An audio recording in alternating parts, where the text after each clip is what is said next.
bbclearningenglish.com presents Talk About English, a series of radio features that support your English language studies. It's time for Academic Listening, a series for students at English-speaking universities. Join Susan Fern and members of the World Service class of 2001 for this programme that focuses on academic writing. We thought about how to make best use of the university library and how to gather relevant material quickly and efficiently. Now it's time to start writing, a daunting prospect for many students. I really need help, particularly in writing and in grammar, because I need to know how can I write a sentence in a correct form. I think this is very important. During my master, I will have 10 assignments and I need to write a report, 10 reports, and at the end of the master I have a dissertation to write. So writing is the most important thing for me. I have a problem to write because I have some topics and I have ideas, but I make only 1 or 2 pages where I can make, if it is in my native language, 10 or 15 pages. At most universities, students are judged by a series of written tests. You may be asked to produce essays, reports, dissertations, and you may well be familiar with the 3-hour exam paper. Don't open this question paper until I tell you to do so. Read the instructions very carefully. I wish you luck. Please begin. It makes me shudder to think about it. But today and in the next programme, we'll be thinking about academic writing conventions, and we're hoping to make the writing process seem just that little bit easier. There are different elements that you could focus on. For example, how to write a definition, how to give examples, how to compare and contrast, how to describe cause and effect. These are some of the individual elements that would be very useful. Christine Reeves teaches English at Bell Norwich, a language school in the east of England. Then you need to look at the organisation of your writing, which is also very important. You need to know how to select information, how to plan your essay, how to write an introduction and a conclusion. And some of the quite difficult elements that you would need to study would be how to give quotations, how to give references. The rules are very, very strict in British universities in particular, and you need to know the format. Whether your university is in Britain or elsewhere in the world, in a piece of written work you'll be expected to follow certain stylistic conventions. There are rules and guidelines that you can learn. Some teachers also suggest that you can improve your assignments by focusing on the writing process itself. Tony Lynch is a senior lecturer at the Institute for Applied Language Studies at the University of Edinburgh. By process, I have in mind getting used to the cyclical nature of writing, thinking of writing as a series of loops, planning an outline, drafting, adding ideas at various points, revising and so on.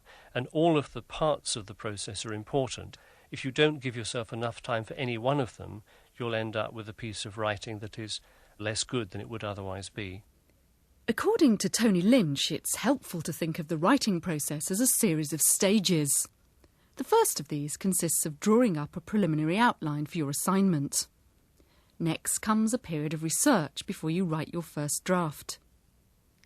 Then you can revise and improve your draft and write the final version to hand in to your tutor. In fact, within reason, you can go on revising and redrafting your material as many times as you like, until you reach the deadline for submitting the work. Tony Lynch says that the first crucial stage of the writing process is to make sure that you fully understand what it is you're being asked to do. The most important first thing to do when you've been set a task, an assignment to write, is simply to read the question. Now, this is rather more complicated than it may sound, because you may read the question in terms of understanding the separate words. But if I give you an example from an exam question, the first word in the question could be the word discuss. And the problem is that discuss is actually used to cover two sorts of answer. One will be discuss in the sense of debate or show both sides of a question and then give your own conclusion. And it's also used in some areas to mean discuss in the sense of describe, to present. So the very first thing a student needs to do is to make sure that they have interpreted the question correctly. If in doubt, ask someone. If possible, ask the someone who set the question. Once you've read and understood the question, it's time to start making your essay plan. Tony Lynch suggests taking a piece of paper and quickly writing down any thoughts, ideas and questions as they occur to you, a process sometimes known as brainstorming.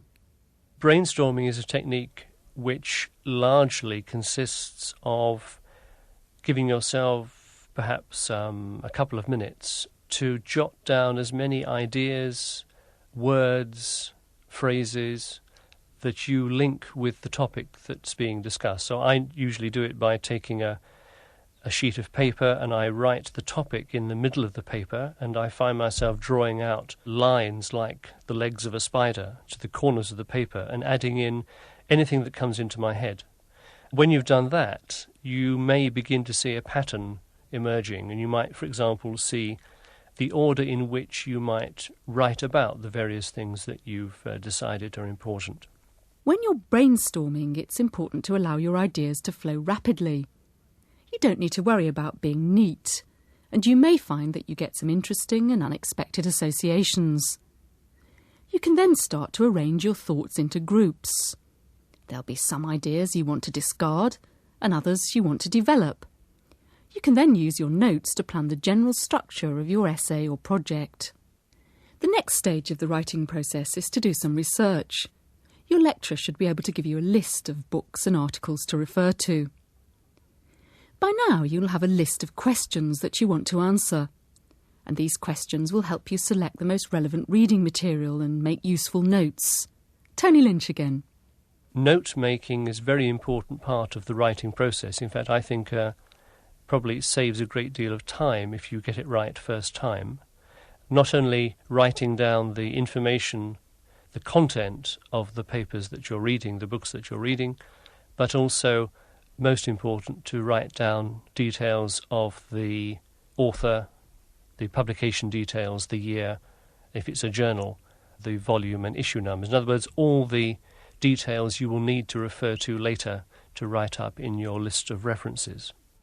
We'll return to the subjects of research, making notes and keeping references in the next programme. But what we can say today is that you'll probably find that new ideas occur to you as you carry out your research. It may become clear that certain areas are much more important or interesting than others, and you may then want to adjust your preliminary outline. As you do this, don't be afraid to draw on your own previous academic experience. The matter of a good structure in an essay, it doesn't have to do directly with the matter of language only. To write an academic essay on examinations requires a methodology.